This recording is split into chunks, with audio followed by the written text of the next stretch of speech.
बिस्मिल्लाहिर्रहमानिर्रहीम, अस्सलाम वालेकुम। मैं हूं सैबी काज़मी। आप देख रहे हैं फेसबुक और यूट्यूब। 13 जून जुम्मे के दिन का ये दूसरा वीलॉग। ताज़ा तरीन अपडेट्स ईरान के मामले पर इसराइल के साथ। ईरान आज अपना इंतकाम लेगा या नहीं? इसराइली अवाम बंकरों में, नेतन्याहू यूनान में छुप गया, ईरान एटमी हथियार इस्तेमाल करने का खतरा, इजाज़त मांगी जा रही है। इसके साथ डोनाल्ड ट्रंप का बड़ा भयानक चेहरा खुल के सामने आया। ईरान के हमले से पहले बड़ा इजलास और ईरान को 3 ममालिक की सपोर्ट। पाकिस्तान के मामलात भी आपके सामने रखूँगा। खान के साथ जो खैबर पख्तूनख्वा में गद्दारी बजट पेश हुआ, बाजवा का राइट हैंड भी वापस आ गया, तहरीक इंसाफ में कुछ शमूलियत की रोकने के लिए गंदी और गलीज़ वीडियो रिलीज़ करने की धमकियाँ। तफसील से बात करते हैं, लेकिन सबसे ताज़ा तरीन जो अपडेट्स ईरान इसराइल के मामले पर वो आपके सामने रखनी है। और ये अभी जो उनकी पार्लियामेंट से रहबर आला से मुतालबा कि इन्हें जोहरी हथियार चलाने की इजाज़त दी जाए। ये बड़ा ख़तरनाक मामला हो चुका है कि ईरान एटमी हमला कर सकता है। इस पर देखें, इसराइल का जो सदर है वो इस वक्त यूनान भाग चुका है। ये इतलात सोशल मीडिया पर तमाम आ चुकी हैं, उसके जहाज़ की बाकायदा, कि नेतन्याहू का जहाज़ इसराइल एयरफोर्स 302, अच्छा नंबर है 302, इसे एहतियातन यूनान पहुँचाया गया है कि, और ये दावा किया गया ईरान की तरफ से इंतकाम लेंगे, और ये इंतकाम इस दफ़ा लिया जाएगा। उसकी वजह क्या है कि देखें, ईरान का जो जोहरी हथियार बनाने की जो फैक्ट्रियाँ हैं वहाँ बंकर बस्टर मिज़ाइल मारे गए, और ये अमेरिका के मिज़ाइल है। केमिकल रेडिएशन फैलना शुरू हो गई है, और इसराइल की कोशिश है किस तरह अमेरिका को इस जंग में शामिल किया जाए। यानी अमेरिका के किसी एयरबेस पर कोई बड़ा हमला आपको नज़र आएगा। उसके बाद फिर ईरान के ऊपर बड़ा मामला, लेकिन ईरान लेबनान, यमन और अपनी प्रॉक्सीज फ़लस्तीन की इस्तेमाल करके वहाँ से बड़ा हमला करवाने जा रहा है अभी, क्योंकि ईरान के जो पावर प्लांट्स हैं, इसराइल के जो पावर प्लांट्स हैं, रिफाइनरी हैं, उन पर हमले की पूरी कोशिश है, जिसे अमेरिका रोकने की कोशिश कर रहा है। अमेरिका दबाव डाल रहा है कि अभी हमला हो गया, अब आप ओमान में आकर मुज़ाकरात करें, लेकिन अभी मज़ीद हमले अभी हुए हैं, अभी आज के दिन जब मैं आपसे बात कर रहा हूँ, और अभी तक इनको ये कन्फर्म नहीं है कि ईरान के पास एटमी हथियार हैं या नहीं। ये जानते हैं कि यूरेनियम को 60% 60% अफसुदा करने की उनके पास सलाहियत मौजूद है। आलमी माहिरीन का तो कहना है कि ईरान चंद महीनों में बम तैयार करने की सलाहियत रखते हैं, और ये उन्होंने बहुत पहले की बात की हुई है। अब ताकतवर बैलिस्टिक मिसाइल मौजूद हैं, शहाब हैं, बहुत सारे उनके मुख्तलिफ नाम हैं। इसराइल पहुँचने तक की सलाहियत भी रखते हैं, एटमी वारहेड भी लेके जा सकते हैं। अब सबसे बड़ा सवाल यही होगा कि ईरान के पास क्या वाकई एटमी हथियार मौजूद हैं या नहीं, और क्या ये बराह रास्त इसराइल पर मिसाइल फायर कर सकेंगे या नहीं। ड्रोन क्रूज़ मिसाइल तो हमने देखे, लेकिन जो प्रॉक्सीज़ हैं इनकी, ख़ासतौर पर यमन के ज़रिए, फ़लस्तीन के ज़रिए, लेबनान के ज़रिए, हिज़्बुल्लाह वगैरह जो बिल वास्ता इस्तेमाल करके इसराइल पे हमला करेंगे। अब इसराइल का जो आयरन डोम है वो आपको पता है छोटे रॉकेट्स का दिफा तो कर सकता है, लेकिन जो बड़ा ख़तरा जो इसराइल को हमेशा से रहा, जिसके पेश नज़र उन्होंने 4 कदम आगे बढ़ के इतनी बड़ी, आपको पता है, कैलकुलेशंस के साथ जो ईरान को नुकसान पहुंचाया, इसमें कोई शक नहीं कि चंद घंटों में ईरान की जो दिफाई सलाहियतों में एक बहुत बड़ा हमला था, बाकायदा कैलकुलेटेड हमला था। अब इसकी मुकम्मल तफसीलात आ रही है, घंटों में नहीं हुआ, इसकी बाकायदा मनसूबाबंदी होती रही। ये इंटेलिजेंस की बेस पे तो ज़ाहिर था। ईरान की क़यादत को, जिस तरह उनकी फ़ौज की आर्मी चीफ को, पासदाराना इनकलाब के चीफ को, एयरफोर्स की कमांड को, कमांड एंड कंट्रोल सिस्टम को, न्यूक्लियर हथियारों को, फैसला साज जो आपके उनके मरकज़ है, मेन मिसाइल सिस्टम है, रडार है, हसास जोहरी तनसीबात हैं, फैक्ट्रीज जो उनको बनाई हुई हैं वहाँ, उस पर इतनी बड़ी तादाद में। ये रवायती जंग में देखें इंटेलिजेंस की बुनियाद पे तो काम होता है, या इलेक्ट्रॉनिक की बुनियाद पर मीर जाफ़र मीर सादिक की मदद से इन्होंने गाड़ियों में ट्रैकर्स वगैरह लगाए, दिफाई निज़ाम पर साइबर हमले किए, ड्रोन हमले किए, ये सब चीज़ें तो नज़र आती हैं। लेकिन ये पूरा मनसूबा जो बना है उसमें देखें, पहले इन्होंने शाम में डिफेंस सिस्टम को तबाह बर्बाद किया ताकि फ़ज़ा में कोई रोक ना सके। इसराइल के BF-16 आप देखें वीडियोज़ में, शाम की फ़ज़ाई हदूद में बाकायदा रीफ्यूलिंग कर रहे हैं, फ्यूल भर रहे हैं। इराक में उन्होंने जिस तरह एयर डिफेंस सिस्टम को मफलूज किया, कोई रोके ना। फिर उर्दन के साथ जो मामला, फिर सऊदी अरब अमारात के साथ जो बातें तय हुई, ये सारा करने के बाद 20 आला ओहदेदार ईरान की आला क़यादत की इन्होंने शहीद किए। और ये ज़ाहिर है जब तक अरब ममालिक की इस्लामी बरादरान यूसुफ की मुकम्मल तौर पर हमायत ना हो, ये नहीं हो सकता। फ़लस्तीन पर हम देख रहे हैं दिहाइयों से हो रहा है, मिस्र हमारे सामने कर रहा है, सऊदी अरब, अरब अमारात, पाकिस्तान समेत सबका किरदार आपके सामने। फ़लस्तीन का झंडा आप नहीं लहरा सकते, एहतजाज नारा नहीं कर लगा सकते, तो इसराइल के ख़िलाफ़ ये स्टेटमेंट तक नहीं दे सकते। अब ईरान पर जो हमला हुआ उसमें, उसके बाद देखें फ़लस्तीन पर मगरबी इलाके, वेस्ट बैंक को मुकम्मल घेरे में ले लिया। वहाँ शुमाली महाज पर बड़ी तादाद में इसराइल की फ़ौज मौजूद है, और ये सब कुछ डोनाल्ड ट्रंप की स्टेटमेंट जो आई है उसकी रोशनी में आप देख लें कि हमने ईरान को मौका दिया, आए ओमान में हमारे साथ मुज़ाकरात कर, वरना हम तहस नहस कर देंगे। फिर इसने जो कहा कि जिसने हमें धमकी दी, इन्हें नहीं दी, बराह रास्त इसराइल को दी, कहा हमने चुन चुन कर उन्हें रास्ते से हटा दिया, और दावा करते हैं कि हम उसमें शामिल नहीं। अब सामने इसराइल को उन्होंने रख लिया, लेकिन मकसद सारा उनका पूरा हो गया। अब इसमें तो कोई दो राय नहीं, जैसे मैंने कहा मीर जाफर मीर सादिक बहुत मौजूद है मुसलमान दुनिया में, तो आपको पता है बहुत बड़ी तादाद में, कि 200 जहाज़ लड़ाका तैयारे इसराइल से 1500 किलोमीटर का सफ़र तय करें। 200 लड़ाका तैयारे, 1.5 घंटा लगता है, फ्यूल पेट्रोल भी रास्ते में भरना पड़ता है। वो बराह रास्त इसराइल से उड़कर आए, या वो उर्दन, इराक, सऊदी अरब की फ़ज़ा की हदूद क्रॉस करके बड़े हथियार लेकर आएँ, रास्ते में कोई रडार चेक ना करे, कोई फ़ज़ाई बेड़े की नज़र में ना आए, इतनी बड़ी कार्रवाई कर जाए, तो ये सारा कुछ पहले से तयशुदा। अच्छा, मज़े की बात है, पाकिस्तान के रडार की कैपेसिटी भी है कि 200 जहाज़ उसमें भी आ जाते, क्योंकि ईरान पाकिस्तान की सरहद करीब ही है। अब इन तमाम ममालिक को बाकायदा डोनाल्ड ट्रंप की हुकूमत ने बाकायदा कहा था ये संगीन नताइज होंगे अगर तुमने अक़वाम मुत्तहिदा में भी बात की, हमले का रोकना तो छोड़ ही दें। अज़रबैजान आर्मीनिया तनाज़े में आर्मीनिया का साथ दिया था, आपको पता है ईरान ने। अज़रबैजान ने कोराबाग मामला था, हालांकि मसलक से दोनों एक जैसे हैं, ईरान और अज़रबैजान। इसराइल का लेकिन वहाँ कंट्रोल देखे कि वहाँ से इसराइल की तमाम मिलिट्री बेसिस अज़रबैजान के पास है, और जहाँ अभी शहबाज शरीफ और आर्मी चीफ गए थे, और उसने देखे डोनाल्ड ट्रंप ने तस्लीम किया जितने भी हथियार अभी इसराइल इस्तेमाल कर रहा है वो हमारे हैं। ईरान अगर अब जवाबी हमला करेगा तो कहाँ करेगा? इस्लामी ममालिक में इनके एयर बेसिस पर, तो वो तो जंग इनसे शुरू हो जाएगी। ये चाहते हैं टेबल पे लाके ईरान को बिल्कुल तोड़ दिया जाए, और फिर दोबारा इसराइल के तो कुछ देखने वाला ना रहे। पाकिस्तान में तो आपको याद होगा बहुत से लोगों का दावा था कि उनकी ज़िंदगी में ऐसा नहीं होगा इसराइल पर हमला होगा। ये दावे पूरी ज़िंदगी हम सुनते रहे जी, फॉल्स फ्लैग है, दोनों एक जैसे। 20 जर्नेल मार दिए उसने, शहीद कर दिए 20 ईरान के, इतना बड़ा हमला, लेकिन अभी तक कुछ लोग अभी भी कहते हैं हमला नहीं हुआ, ये फॉल्स फ्लैग। अब ईरान के जवाब का वो कह रहे हैं हम इंतज़ार नहीं करेंगे। 60 दिन का डोनाल्ड ट्रंप ने टाइम दिया था, 61वां दिन हुआ है, ईरान की तरफ से जवाबी हमले का इंतज़ार ज़ाहिर है। इस्लामी मुल्क तो आपको पता है वो कोई ड्रोन कोई मिसाइल अपनी सरहदों से नहीं गुजरने देंगे इसराइल की तरफ। रास्ते में उर्दन ने देखे अभी गिरा दी, अभी बल्कि जो ईरान की ज़ेर क़यादत जो फ़ज़ाइया की क़यादत इजलास कर रही थी ज़मीन के नीचे ज़ेर ज़मीन, वहाँ इन्होंने हमला करवा दिया, ज़ाहिर इंटेलिजेंस दी। तब्रेज़ में उनकी फैक्ट्रियों पे हमला करवाया, और ये सारे इराक की फ़ज़ाई हदूद से हो रहे हैं। आप यकीन करेंगे ये 58 बहनें जो हैं इस्लामी बहनें भाई को मरवाने के लिए मुकम्मल रास्ता दे रहे हैं। उन्हें पता है कि ज़्यादा से ज़्यादा फ़ज़ाई हदूद इस्तेमाल करने का क्या करेंगे, वह अक़वाम मुत्तहिदा में शिकायत करेंगे। इसराइल वो करारदादें फाड़ के रद्दी की टोकरी में इनके सामने फेंकता है।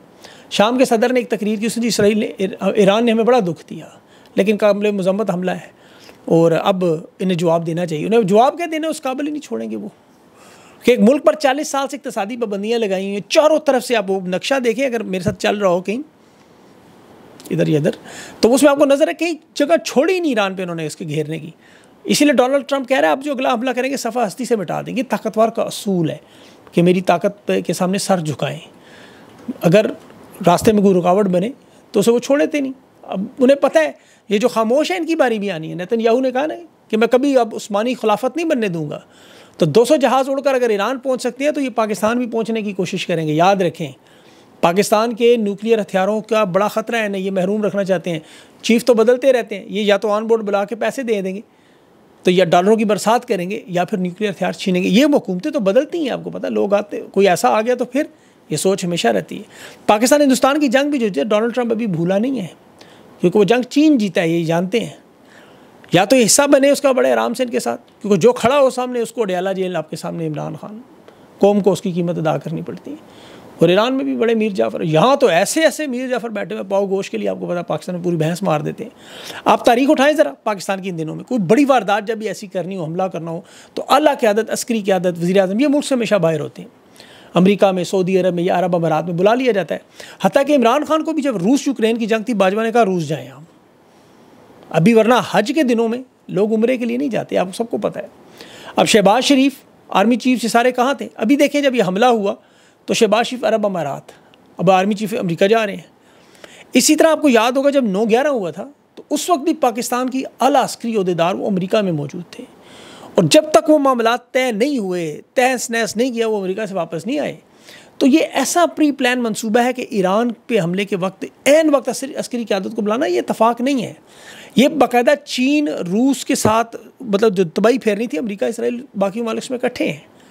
इमरान खान ने एब्सोल्युटली नॉट एक बार कहा, उसके बाद आप देखें 3 साल से एब्सोल्युटली यस की आवाज़ें आपको सुनाई दे रही। यहाँ भारत ने पाकिस्तान का पानी बंद किया, जंग मुसल्लत की, पाकिस्तान इस वक्त दबाव में है जीतने के बाद भी। ये अमेरिका जो गए हुए हैं वहाँ जंग बंद करवाने की, आगे लड़ाई ना हो उसके बाद।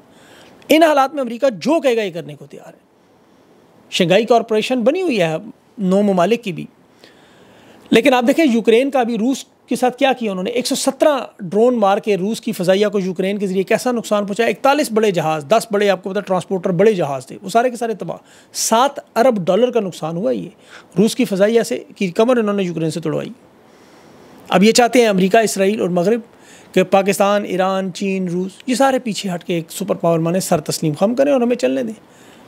अब मगरब ने जो इत्तेहाद बनाया हुआ नेटो का 32 ममालिक का, जिसमें अमेरिका, कनाडा भी हैं, वो देखें यूक्रेन का दिफा एक छोटा सा मुल्क 3 साल से रूस से लड़ रहा है, क्योंकि ये सब के सब उसकी मदद करते रहे। यहाँ चीन ने शंघाई कॉरपोरेशन तो बनाया जिसमें रूस है, चीन है, पाकिस्तान, कज़ाकिस्तान, उज़्बेकिस्तान, तुर्कमेनिस्तान और हिंदुस्तान भी है, उसमें ईरान भी शामिल है।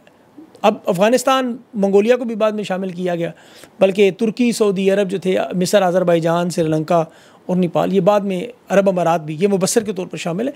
ये लेकिन चूँकि फ़ौजी इत्तेहाद नहीं है नेटो की तरह, वरना अब तक जिस एक मुल्क पर हमला हो बाकी उनके आर्टिकल 6 के मुताबिक दिफाई इत्तेहाद करते हैं। यहाँ ये मामला नहीं है, लेकिन मेरे ख्याल में इस पर आगे गौर फ़िक्र करिए हंगामी बुनियादों पर, जो अगले इजलास में आपको शायद ये मामला नज़र आएगा कि उसमें अब लेकिन हिंदुस्तान और पाकिस्तान भी हैं कि आपस में लड़ पड़ेंगे तो क्या करेंगे, उसका भी मामला होगा। अब पाकिस्तान के हालात भी आपके सामने रखूँ। 678 दिनों से खान जेल में, 46 से 50 डिग्री है शायद आज कल, कैद तन्हाई में, और खान के नाम पर AKP हुकूमत बनी है। पंजाब में सूबाई असम्बलियों में मेम्बरान पार्लियामेंट है मुख्तलिफ ओहदों पर।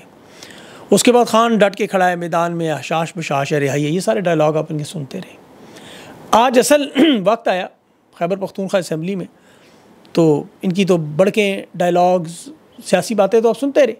खान के लिए हमारी जान भी हाजिर है, अली मीन गंडापुर साहब कह रहे थे। वो बाबर सलीम स्वाति साहब ने कहा खान की मुशावरत के बाद कुछ नहीं करेंगे, लेकिन बयान उनका समझ नहीं आया और कोई बजट पास नहीं होगा, लेकिन साथ ही बजट पेश, मतलब खंदकें खोदनी थी, सुरंगें खोदनी थी, गोलियां खानी थी, सब कुछ करना था, लेकिन बजट को आइनी तकाजा बना दिया, क्योंकि आइनी मुल्क में रहते हैं। पाकिस्तान में आइन के तहत सारे काम होते हैं, आइन पर चलने वाले लोग हैं, आइन के लिए तो सब कुछ करना पड़ेगा इन्हें। आपको पता है सूबा भी आइन के तहत चला रहे हैं।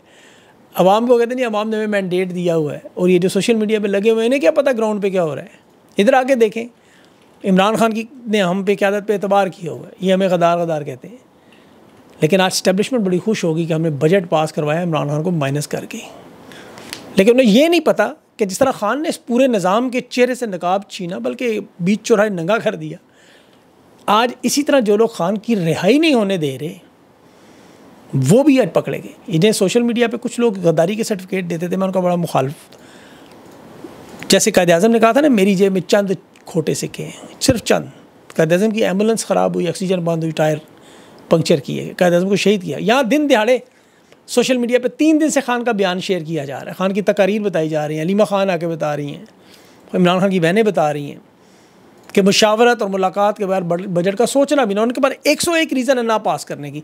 मज़े की बात देखें, गवर्नर फैसल करीम कुंडी पीपल्स पार्टी के उसने इनके साथ टिचकरियाँ की, अटखेलियाँ की, मस्तियाँ की, क्या कि जी इजलास बगैर समरी पे मैं दस्तखत नहीं करूँगा, इजलास कैसे बुलाओ। वो शुगल लगा रहा था, उसे पता था इस्टेब्लिशमेंट ने कहा हुआ है, इनकी क्या जुर्रत है इजलास ना बुलाएं और बजट पास ना करवाएं।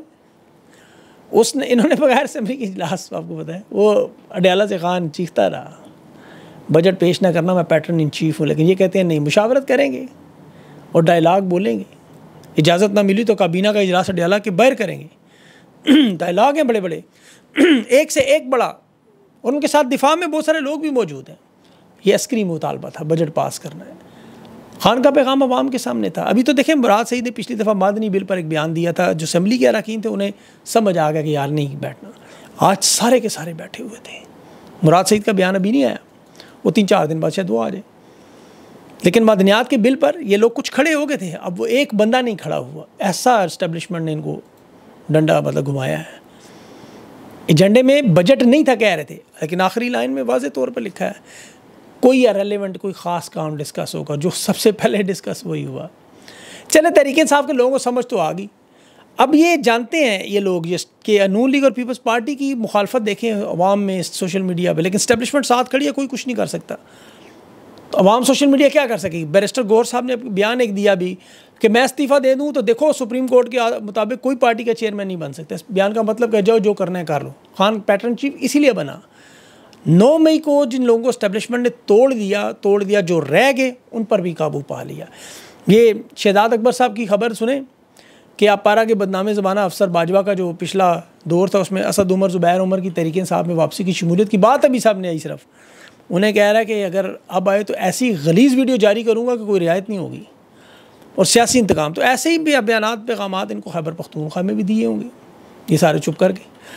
असल मामला ये है कि बजट पास करके इन लोगों ने बहुत मतलब पेश करके बहुत ज़्यादती की है, बहुत बड़ी ज़्यादती की है, और इसमें इन लोगों ने अपना सियासी मुस्तकबिल तबाह कर लिया मेरे ख्याल में। जो थोड़ी बहुत इनके अंदर अवाम के अंदर की रह गई थी, वो भरम रह गया था, लोग एहतजाज विचार को भूल के थे, लेकिन ये अब इस मामले के बाद अब वो नहीं भूलेंगे। अब ये जाए खान के पास 14 दिन का वक्त है, इमरान खान से कोई डमी सी बना के यहाँ नहीं मुलाकात हुई, खान ने कहा मुशावरत होगी, बजट पास।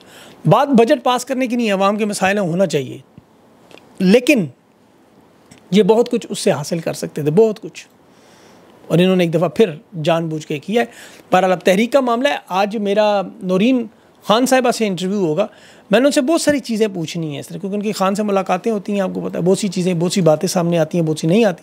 कोशिश होगी आज वो आप ज़रूर सुनिएगा, वो मेरे पाकिस्तानी सुबह 9 बजे होगा, वो ज़रूर चेक कीजिएगा। अपना ख्याल रखें और अल्लाह से दुआ करें कि अल्लाह ताला ये उम्मत मुस्लिमा पर रहम करे। इन इत्तेहाद की 58 मुल्क हैं, 58, 1 अरब से ज़्यादा की आबादी है, इनके हालात भी तरीके इंसाफ वाले हैं, तो अल्लाह इन पर रहम करे।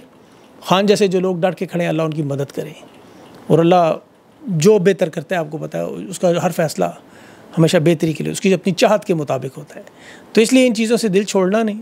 अभी मैंने वो ईरान का बयान पढ़ रहा था, 20 शहीद होते रहे, मज़ीद आ जाएंगे, मज़ीद आते रहे, वो अपने काम दुनिया के कर रहे हैं, साथ साथ तैयारी कर रहे हैं। तो देख के हौसला आता है कि यार ऐसा कोई मसला नहीं, हम तो समझ रहे क़यामत आ गई। वो कहते हैं कुछ भी नहीं होता, जंगों में लोग मरते हैं, कोई बात नहीं, आगे चलो। तो इंशाल्लाह अल्लाह ने चाहा तो ये मसाइल हल होंगे, इनके भी और पूरी दुनिया के भी, उम्मत मुस्लिमा के भी। अपना ख्याल रखें, मुझे इजाज़त दें, अल्लाह हाफ़िज़।